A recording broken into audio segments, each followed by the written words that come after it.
मंगल मूरति सद्गुरु मिलवै सर्वाधार। मंगलमय मंगल करण बिनवा बारंबार। ज्ञान उदधर ज्ञान घन सद्गुरु शंकर रूप। नमो नमो बहुबार सकल सुपूजन भो। श्री सद्गुरु महाराज की जय। श्री सद्गुरु महाराज की, श्री सद्गुरु महाराज की जय।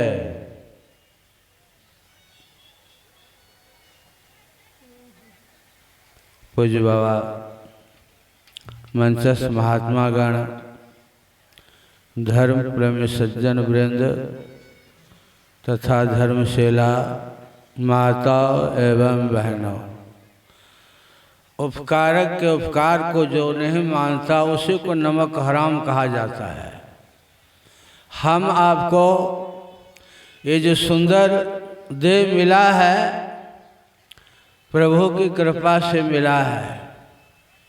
जिस प्रभु परमात्मा ने हम आपको इतना उत्तम शरीर दिया, जिस शरीर के बदले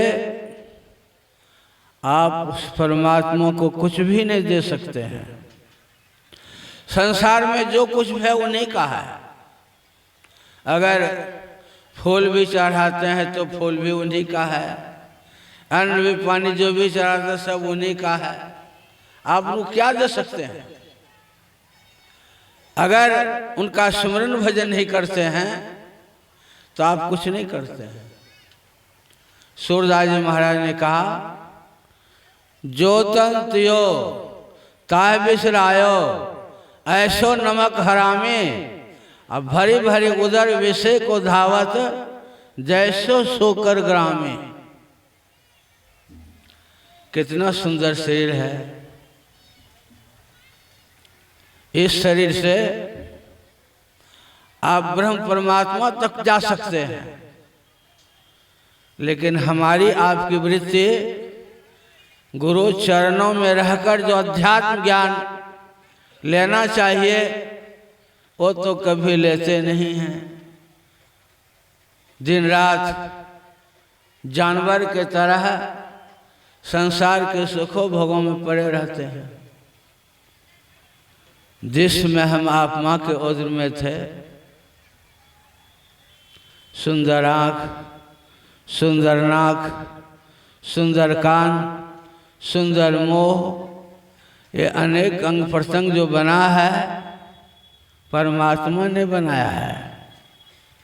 अगर परमात्मा हम आपको आँख नहीं दे होते तो सुंदर सुंदर रूपों को देखते हैं, देख पाते। शेर का दीपक आँख। एक जगह मैं परबत्ता थाना में सत्संग करने के लिए गए थे। एक सत्संगी अपने घर पर ले गए। उनके घर में एक बच्चा जन्मा, बहुत सुंदर देखने में लगता था, लेकिन आँख नहीं था। सारा शरीर बहुत सुंदर था, लेकिन आँख नहीं था। उस प्रभु परमात्मा कितना उपकार है। आँख जो है इसके बदले में परमात्मा को आप कुछ दे सकते हैं, नाक के बदले में दे सकते हैं। कोई अंग भंग हो जाता है तो परमात्मा की सृष्टि में कोई मिला सकता है। विज्ञान बहुत विकसित हो चुका है, लेकिन फिर भी उनकी कारीगरी में कोई मिला नहीं सकता है। सहारा बना देता है। उस परमात्मा से कितना उपकृत हैं आप। और दिन रात अभी सूरदास जी महाराज की वाणी में है, जो तन दियो ताहे बिसरायो, ऐसो नमक हरामे, अब भरी भरी उदर विषय को धावत, जैसे सोखर ग्रामे। शुगर बहुत विषय होता है। शुगर के तरह, बंदर के तरह हम आप इस देव दुर्लभ शरीर में होकर के भी भगवान का भजन नहीं करते हैं। अभी आप प्रोग्राम को उपदेश में सुन रहे थे कि बड़े भाग मानुष तन पावा, असुर दुर्लभ सब ग्रंथ हैं गावा। सभी ग्रंथों ने कहा है कि यह देवताओं को भी दुर्लभ है। तो बड़े भाग मानुष तन पावा सिर्फ इसीलिए कि खूब सुंदर मकान बना लें, अरबपति खरबपति हो जाए, यह भी जरूरी है। इसका संत विरोध नहीं करते हैं, विरोध इसका करते हैं कि इतना सब कुछ इसी शरीर से आपने किया, अगर आपने भगवान का भजन नहीं किया तो कुछ नहीं किया। जिसमें आपकी मृत्यु होगी, आपका बेटा IAS अफसर है, बहू भी IAS अफसर है, जाएगा साथ में। जब हम लोग जाने लगेंगे, इस शरीर को छोड़ करके जब जाने लगेंगे तो कोई होगा साथी कि हम अपने पिताजी को इतने बड़े अफसर हैं वहां पहुंचा दें, परमात्मा के धाम पहुंचा दें। कोई भी नहीं पहुंचाएगा, आपको स्वयं जाना पड़ेगा। अभी प्रभु के उपदेश में सुन रहे थे, साधन धाम मोक्ष करी द्वारा, ये साधनों का धाम है।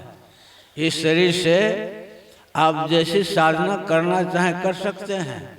आप देखते हैं एक ही पिता के कई संतान हैं, कोई डॉक्टर बन जाता है, कोई इंजीनियर बन जाता है, कोई कलेक्टर बन जाता है, और कोई हल्ले चलाते रह जाते हैं। क्यों? जिसने जैसा कर्म किया वैसे पद पर चला गया। तो इस शरीर से आप जो बनना चाहे बन सकते। सबसे बड़ी बात है, इस शरीर में परमात्मा तक जाने का दरवाजा है। उस दरवाजा को आपको पता लगाना है, आप पता लगाकर उस दरवाजा में प्रवेश करना है। लेकिन उस दरवाजा में प्रवेश कैसे कीजिएगा? जो कोई उस द्वार होकर के प्रवेश करके परमात्मा तक चले गए हैं। बाबा कबीर ने कहा, हम चाले अमरापुरी टारे टोरे टाट, आवन हो तो आयो सूली ऊपर बाट। कबीर का घर शिखर पर जहाँ से लहली गैल, अब पावन टिके पपिल का पंडित लाधे बैल। हम चाले अगर अमरपुर जाना चाहते हैं, अमरपुर यानी परमात्मा के धाम जाना चाहते हैं, तो बाहर संसार में जा करके परमात्मा तक जाएंगे, सो बात नहीं है। परमात्मा तक जाने के लिए हमारे आपका ये जो देव दुर्लभ मनुष्य का शरीर है, इसी मनुष्य के शरीर में हमारा आपका जहाँ बैठक है, जागृतावस्था में जीवात्मा का वासनेत्र में बैठक होता है, स्वप्नावस्था में कंठ में होता है, नींद में फेफड़ा में होता है। तो जागृतावस्था में जहाँ आपका बैठक है, उसी जगह से ऊपर जाने का मार्ग है, रास्ता है। वह ऊपर जाने का जो मार्ग है, वही अमरपुर का रास्ता है, वही परमात्मा की ओर जाने का रास्ता है। तो नीचे से ऊपर जाने के लिए आपको सब तरफ से मन को मोड़ना पड़ेगा। नैना माही मन बसाए, निखस जाए न ठौर, आ गुरु भेद बताया सब संतन सिर मोर। नैना माही मैंने दोनों आँखों के मध्य में जीवात्मा का वासा जागृता अवस्था में रहता है, और उसी जगह से 9 द्वारों में 9 घाटों में जाकर संसार का काम करता है। उस जगह से आप नीचे नहीं उतरिए, उस जगह से वही द्वार है जो भी प्रभु राम बता रहे थे कि साधन धाम मोक्ष करी द्वारा, वही मोक्ष का द्वार भी उसी जगह है। वही दुर्लोक परलोक का मिलन स्थान है। उस जगह से अगर आपको ऊपर जाना है तो महर्षि में ही जैसे पहुँचे हुए संत का चरण पकड़िए, और उसका चरण भी वहीं पर है। गुरुनाथ की वाणी में है, वक्त नहीं है ऐ बीरो अब गाफिल होकर सोने का, अब बिंदु राह से निकल बहादुर, तब मंडल टपना होगा।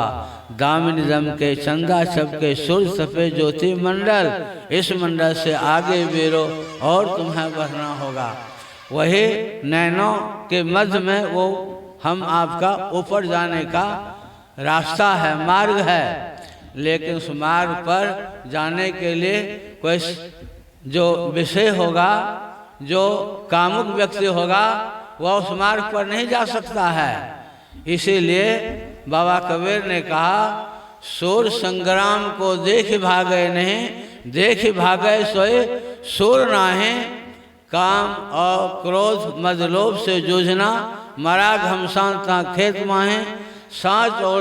सांच और सिर संतोष साहिब है, नाम शमशेर ता खूब बाजे। कहे कबीर कोई जूझिया सूरमा, कायरा भीर ता तुर्त भाजो। कायरा वो भाग जाता है, लेकिन जो वीर होगा वो कभी नहीं भागेगा। तो हम आपको गुरु महाराज से उस मन से जूझने के लिए तरीका जानकर उसी समर क्षेत्र में युद्ध करना है। और बड़ा भयंकर युद्ध है, वैसा भयंकर युद्ध है। उस युद्ध में अगर आप विजय हासिल कर लीजिएगा तो बाबा कबीर ने कहा, मन के हारे हार है, मन के जीते जीत। अगर आपने मन को पछाड़ दिया, मन को उस ब्रह्मकुंड में प्रवेश करा दिया, तब तो आपका विजय हो जाएगा। अब वहाँ से आप नीचे की ओर आएंगे, अब वहाँ से आपको ऊपर की ओर जाना है। अब ऊपर की ओर जाएंगे तो ऊपर की ओर जाने के लिए ये हमारी आपकी जो 9 इंद्रियां हैं, एक भी नहीं जाएंगे। इन 9 इंद्रियों में जो हम आप उछल कूद करते हैं, हमारा आपका जो मन है वही मन जाएगा वहाँ। उस मन को जब सब तरफ से मोड़ लेंगे, गुरु महाराज की वाणी में है, दो नैन बीचों बीच सन्मुख एक टक देखत रहो, आप वह बिंदु झलके पट गिरा निरखत रहो। वो अपने आप दिखाई पड़ेगा। और जैसे आपको ज्योतिर्बिंदु का दर्शन होगा, जैसे विद्यार्थी लोग पढ़ते पढ़ते विद्या की आँख हो जाती है, इसी आँख में विद्या की आँख हो जाती है। ये नहीं कि तीसरी आँख जगती है, सो बात नहीं। इसी आँख में विद्या की आँख जग जाती है। और जो दोनों दृष्टि धारों को जोड़ने में सक्षम होंगे, तो दोनों धारों को जोड़ने पर वह एक तीसरी आँख जग जाएगी। जिस आँख से, इस आँख से तो विद्या का संसार का ज्ञान होता है, लेकिन वह आँख जब जगेगी तो उन्हीं आँखों से अब आपको आत्मा का ज्ञान होना प्रारंभ होगा। आत्मा की आँख देखने के लिए वो अंदर की आँख होती है। उस आँख जब आपको जग जाएगी, वही द्वार होकर के आप हम परमात्मा की ओर जाएंगे।